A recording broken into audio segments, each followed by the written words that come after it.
Hey everyone, it's Sally Estlin, and here we are on Magic Mike Moments, once again sitting down and having a wonderful chat with another wonderful person. And today, the wonderful person is Kat Hurd, or Catherine Hurd, who's all the way in Scotland. Hey, welcome. Thanks for joining us today, Kat. Hey, nice to be here. Thanks, Sally. So normally I'd start with a little bio and read it all out, and I thought, no, let's change it up today. And I thought, look, I've been working with you for a number of years now, and you have got so many hats. So it's a lot better if you can explain it in your words what you actually do. That's a good question. I seem to do a bit of everything. So I do a lot in the marketing space. Mm-hmm. So social media, email marketing, copywriting, podcast editing, all kinds of random stuff, as you know yourself, because you asked me to do a lot of random stuff for you. Yes, you're good at the random stuff. Yep. And so, your background was, what did you study in at uni? My original idea was computing, but it Mm-hmm. ended up being marketing by the end of my degree. And how what foresight you had, because to combine computing with marketing now, like Yeah. that is gold. That is why people like myself work with you, because a lot of us are either right brain or left brain, and you combine both sides of the brain, which is very, very unique. And what a gift. Because I always say focus on the 10% that you're really good at and outsource the 90% that you're not so good at. And all Yeah. computery stuff, out back end, algorithms, SEOs, keywords. Oh my gosh, it's this foreign language to me. And you're working with that, but then you're doing the creative as well. You're coming up with beautiful images and AI and all that sort of stuff. Actually, let's just talk a little bit about, with the world changing with the input of AI. What are your thoughts on it all? I think AI has a place, and I personally use it a lot for graphics. Don't Right. get me wrong, sometimes the graphics are a little bit weird, and you really need to put in very specific searches and look at what you're doing. Like, don't ask it to write anything because, like, if it writes on an image, it's usually spelt in some uncomprehendable language. Mm. And sometimes you'll end up with an extra arm here or an extra eye there, kind of thing. But the images on the whole are quite good, especially for me because like my business is Purple Pandas, so I need I need to create something that's not really real. So it's my unicorn in that regard. Um, but it's also great as a starting point for text. So if you want to write a blog article and you just don't know where to start or you need an outline for something, Yeah. it's great. It's just it's not 100% accurate. It's something that needs reworked, but it's a Mm. great foundation. It's kind of like picking up a textbook and doing some background research, but it still needs work on the top. I think that is a perfect way to summarize how to use AI for good, because you're still in the driver's seat. I think the Absolutely. problem is when you expect it to do the work for you and you have to be in the driver's seat. I use it for my blogs, which I send to you and then you sort out again. But Yeah. I write everything in it. It just puts it grammatically a little bit nicer, or a bit more appealing, but then once again edit it through. So it's not like you say, tell me the answers. I give it what I want it to spit out in a nicer form. So I think that's where coaches and writers and use it for social media. It's very powerful because it's very I don't know, it's more impactful, I find, the way that it spits it out. So when we're looking at the graphics, what ones would you recommend that would be free for people to use? Um, so I have two that I use a lot. Yeah. So one of them is your PCM Your and mm, your PCM, mm. and the other one that I use quite a lot is easily accessible. It's Meta AI, so it's basically it belongs to Facebook. Right. Yeah. So how does that one work? Because I get that on my messenger a Hmm? lot, coming Meta AI, and I go, I don't know what it means. How do you use it in that sense? Um, it's kind of like using ChatGPT or using like Copilot if you use the Microsoft space. You literally just go into the search box and you tell it what you're looking for.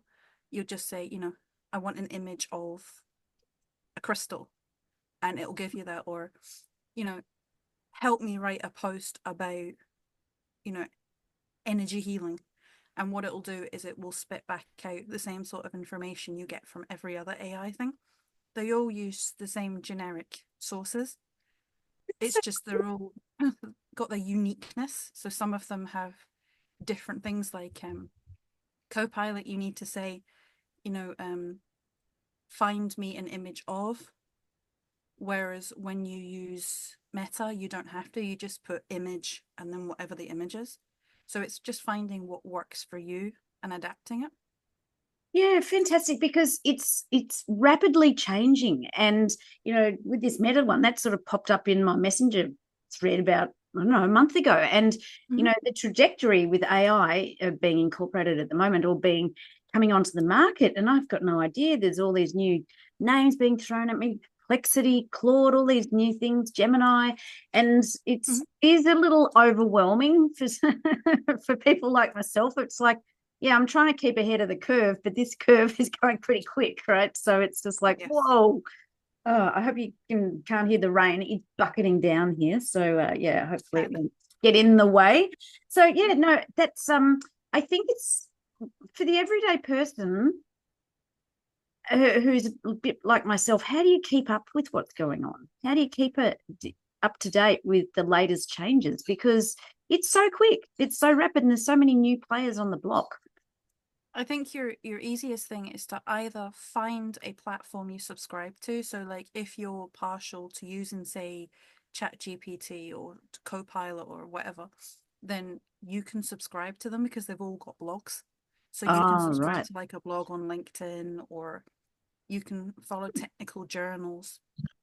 Or your easiest thing, if you're not a tech person, is ask your tech person. So whether that's your web person, whether that's your graphic designer, your marketer, whoever it is, because they'll know what's the latest on what they're using, because a lot of people use the software.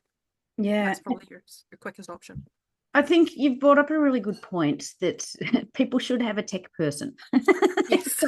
If you're like me and just bumbling along, and as I said, it's a rapidly changing market out there, and just to keep up with it all, it can be so overwhelming, particularly if you're an entrepreneur, solopreneur, trying to do all things. It's just you're not doing one thing properly. Well, that's what I find. And it Yep. is about reaching out to people like yourself, particularly left brain, right brain people, that you can combine the creative with the technical, which is, Absolutely. oh my gosh, it is just such a gift from God. It's amazing. So I think that's a really good point.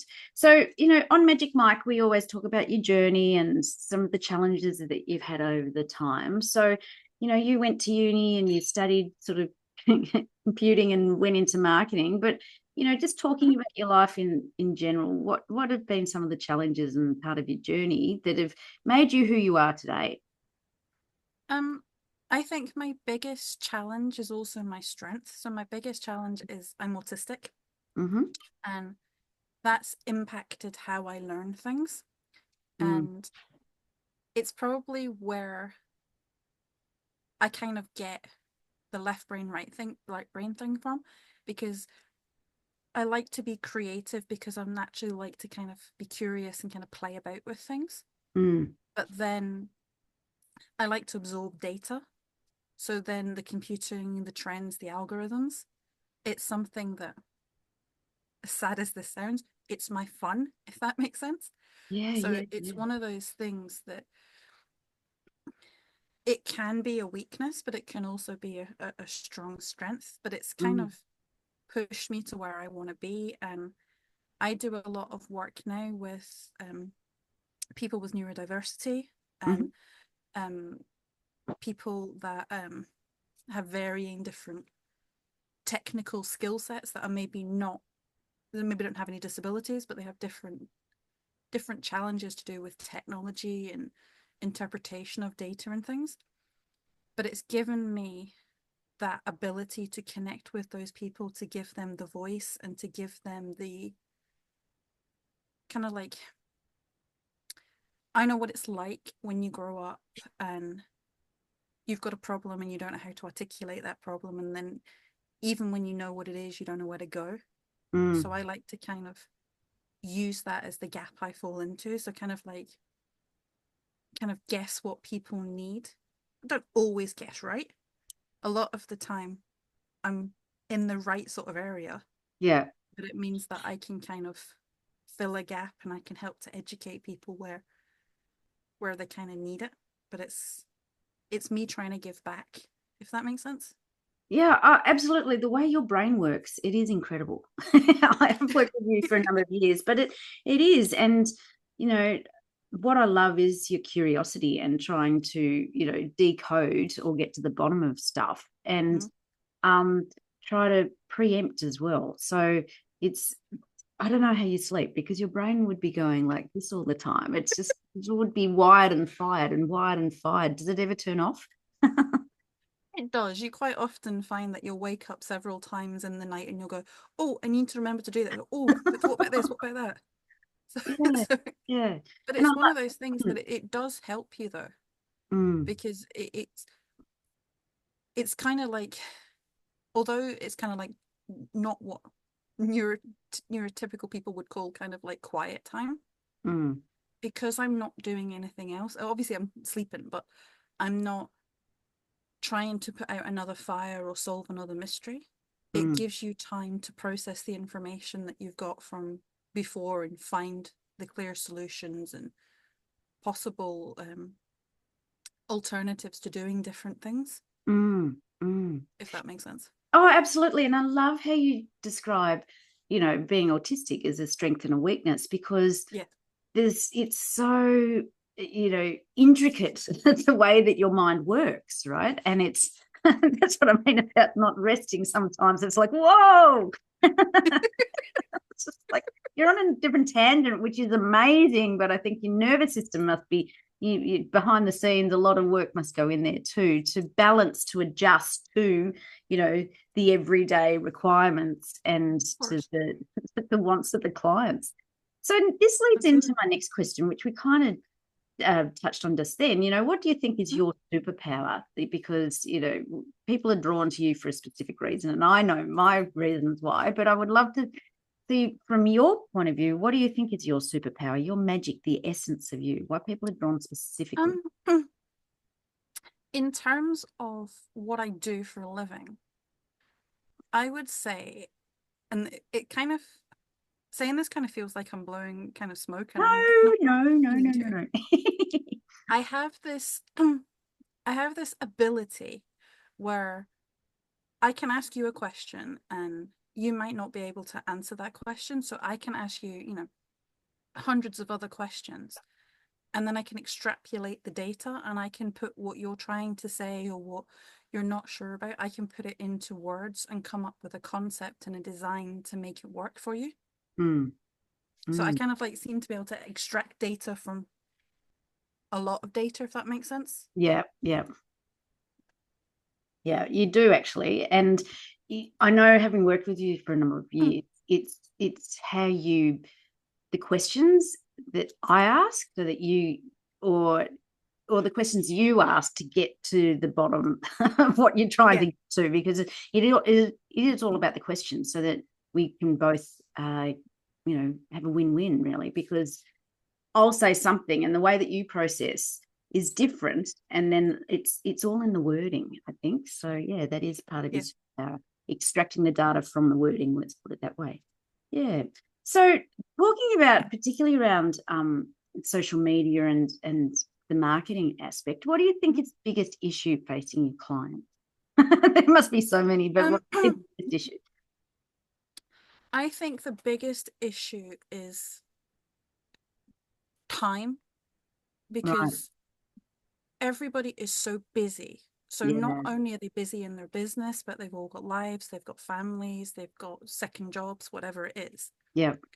So they just don't have the time, which then means they're trying to put posts out, which then that cause them stress because they don't know what to write. They're trying to write in a hurry. The Yeah. message Yeah. gets kind of lost because it's very kind of convoluted, spelling mistakes, missed hashtags, and it's just people just trying to rush about. It's social media is really not McDonald's. Yeah, It's just, yeah, it feels like there's a lot of business owners kind of treat it like that, and it's not a conscious thing. yeah, yeah. It's one of those things that's, oh, I just need to get a post out today, but It's it's not a well thought structured post. yeah, because that's just contributing to the noise. There is so much Yes, noise out there. of course.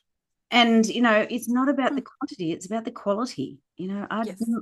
much rather read a quality post rather than how's your day? I had, a Big Mac for lunch, so to speak. So I think that's why or how AI gets misused, because people just go, yeah, oh, I'll just ask it a question, or I'll just get this and I'll just put it up. yeah, yeah, And it just,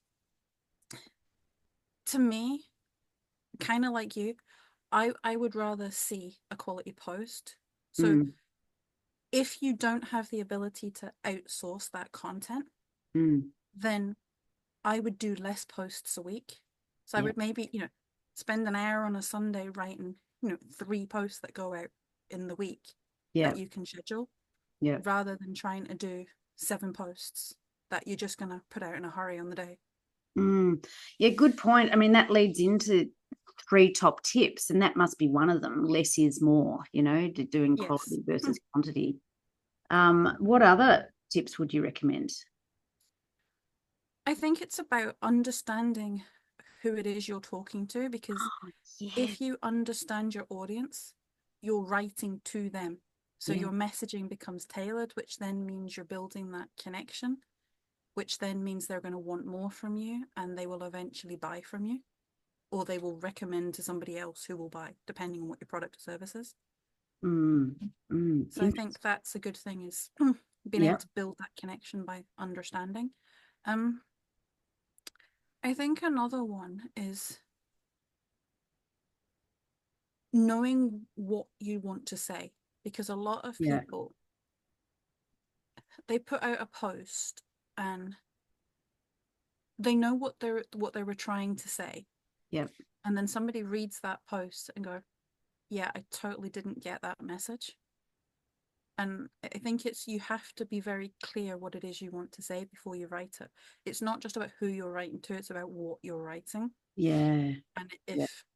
if you're, I mean, you've probably seen it yourself, someone who put a post up on social media and there's extra words that don't make sense in the sentence, it's because they're going, oh, I'm going to write it this way. No, I'm going to write it that way. Mm. And it ends up as a hybrid, which doesn't quite portray the right thing. They are 3 really top tips. So less is more, have quality versus quantity, understand your audience with a tailored message to build that connection, and know what you want to say. Be very clear about what you're writing. They are 3 excellent, top of the class tips, Cat. 10 out of 10. 10 out of 10 for that one. Yeah. And what else was I going to say? What are your thoughts on email marketing? Do I it. reckon it's dead. I don't know. People still bang on about it that it's converting and whatever. To me, it's more noise in my inbox. I think if you write it properly, email marketing isn't dead. Mm, It's the touch points. So at mm. last count, they were talking about, it was 22 touch points. So And what you does have to that mean? basically, What does touch point mean?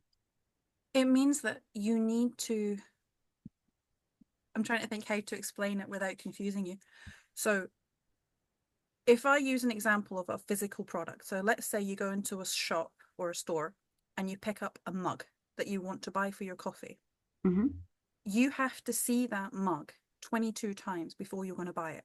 Whether it's you walk past Whoa. it, whether you touch it, whether it's given in an email, whether Right. it's coming flyer through the door.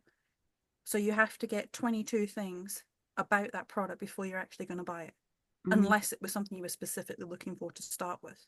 mm, So email marketing, if you have a product that somebody wants or a service that somebody wants right now, mm, it is very quick. If not, it can take years. I mean, I know a guy who is a tax accountant. mm, He'd been emailing a guy for 8 years. Every week he was getting an email in his inbox, and it took him 8 years to reach out to that tax accountant and say, can you help with my taxes? mm. So it does work. If you want something a bit quicker, though, Yes. Yeah. what I might suggest is, and you're not going to like this because this is slightly different tech, Yeah. WhatsApp for business. So Really? yes, so the quickest Really? way, Wow. and this is your highest open rate, is to send email marketing via WhatsApp for business. So it comes as a WhatsApp message instead of going in your inbox, and it has a higher click-through rate. You and I should talk about this later, baby. It's so weird because a group that I'm with yesterday, Ethical Mhm. Clothing Australia, they did send out an email, and at the bottom it happened to say, because I'm in their women's leadership network, and at the bottom it says, oh, and join up into our WhatsApp group. And I Mhm. thought, that's weird. And because I know they've been doing some marketing stuff. So you're on the money, Kat. You're on the money. I actually vibe that. I work with energy, and if it doesn't feel right, I don't do it. And email marketing hasn't felt right. I think probably because there's something better around the corner. So, oh, that's a hot tip, everyone. WhatsApp messaging for WhatsApp for business.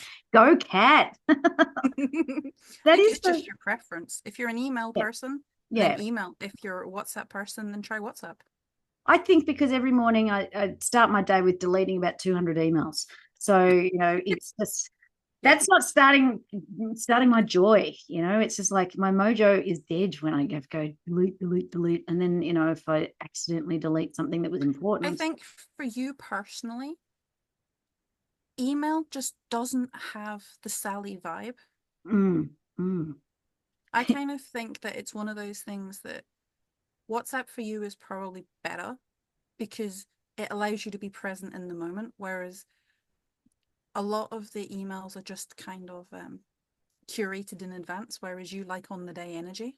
So it probably Yeah, works better for you. I like that on the day energy. And I also like the visual. That's just me, Mm, right? And you got to do what you vibe, right? of Because course. otherwise you're not aligning with it. Your joy's not No. there. Yeah, I love that. So, you know, over your lifetime, I've got a couple of mantras, as you know: let go, step up, and be more, and trust, believe, and allow. Mhm. So when we look at the let go, step up, and be more, Yeah. what do you think you've let go of the most over your journey so far? And where have you stepped up just to be more of your authentic self? Um, I'm trying to, I'm not always successful, but I'm trying to let go of the personal in the sense of um, if I used to have a conversation with a potential client and they were like, oh, it's too expensive, or yeah, I don't know, I'm ready for this. I used to take it as a personal thing, and it was Mm, me they didn't want to connect with. So I'm starting to get better yeah. at, you know, breaking that. Obviously, there's an exception if it's somebody that I'm friends with and that happens, that's slightly different. Mm, But that's one thing I've started to get rid of. And that, and it's the other thing is that, and you've called me this quite a few times, it's this superwoman thing. I'm kind of trying to let go and go, do you know what? Yes, I could do that, but do I actually want to do it? yeah. Good one. And referring people to other connections in my network because I can't be everything to everybody. You cannot, Superwoman. You can't. You've got to, like, I've been so worried about you in the past, of just burning yourself into the ground, like, trying to be the people pleaser. And, you become the doormat because you're putting yourself last rather than putting yourself first. So that Well, brings so much joy to my ears to hear you yeah, elevating your priority of yourself. I would probably say, and this is kind of like a shameless plug, if you've never had any coaching from Sally, you've missed out because I can quite honestly say working with Sally as a client as well has actually done wonders for me and for my business. Oh no, look, it's the So mutual thank love you. society here, baby. I've just had lots of ideas, which I'll talk to you offline after this. But yeah. Sure. So, like stepping up, getting, stepping out into your superpower actually by being a Mm. superwoman and putting up those healthy boundaries and saying, no, actually, I'm not going to do another all nighter because I mean, I don't know how you've done it and how many all nighters you have done since I've known you, countless numbers of those. And, you know, we're human people, right? And everybody has a point of like complete burnout, and you must have hit Yes. burnout so many times. So, this is by putting in those boundaries, you're allowing yourself to just be more on, allow the juices to flow and have that better attitude where it's fresher and, happier to live with, right? Colin must be a lot happier when Yeah. you're when you're not doing that tired, grumpy bum. So yeah. Yes. So at the end of the day, what are you most passionate about? What gets you out of bed, when you've been just and keeps you going, lights your fire within? I love, and this kind of sounds really bad, Yeah. I love listening to people and hearing their stories and helping to drive them forward. Mm, So my ability to connect and to learn and to help other people is what kind of drives me. mm, I love that. Yeah, it's so true. It's so true. So, down the track, what sort of legacy would you like to leave? How would you like to be remembered? Um, I would just kind of I would like to leave the legacy not so much about me as a person, but for society as a whole to recognize that everybody has the right to have a voice and that everybody has a right to be heard. Good. Yeah, love that. To be heard. Because have I got on my heard one? No. I choose to be No. heard is my throat chakra one. I choose to be heard because everyone's got something to say and you can't learn when you're talking. So you learn through listening and listening to other people's point of views. That's how we grow, right? It's super important. So, Kate, you are Absolutely. an absolute superstar. You are in my eyes and in the world's. How can people get hold of you with Purple Panda Creative Marketing? Is it that website, or you'd be on all the socials? You'd be I all. am on all the socials. I'm on the socials, or I've got purplepandacreativemarketing at gmail.com. Um, Obviously, Sally's got my contact, so if you can't find me anywhere, then just reach out to Sally, or you suppose you could cheat if you message Sally's social media. I'll pick it up and I can manage it there too. Good one. Yeah. Purple Panda Creative Marketing. So, just as we finish up, how did you come up with Purple Panda Creative Marketing? Where did the panda come from? Um, I think it's probably a twofold answer. So pandas are my favorite animal, Mm-hmm. but I think it's kind of like they're my spirit animal Mm-hmm. because they're the kind of calm and gentile kind of kick butt kind of character that I want to be, if that makes sense. Yeah, So they're yeah. kind of like an inspiration as well as a cute, cuddly, calming influence. I love it. I love it. And purple, of course, is very connected. That it's Yes. the crown chakra, it's your higher self. And amethyst is something that got an amethyst cave here. You can feel the vibe coming out. It's very uplifting and connecting to that oneness, that unity, and everything. Yeah, you're a very connected person, Kat. Well, Kat, I just Try. want to say thank you so much for coming on Magic Moments today and sharing your wisdom, your magic, and some absolutely top tips around social marketing there. So thank you, thank you, thank you for being a guest. Lovely to Thank get you. you in.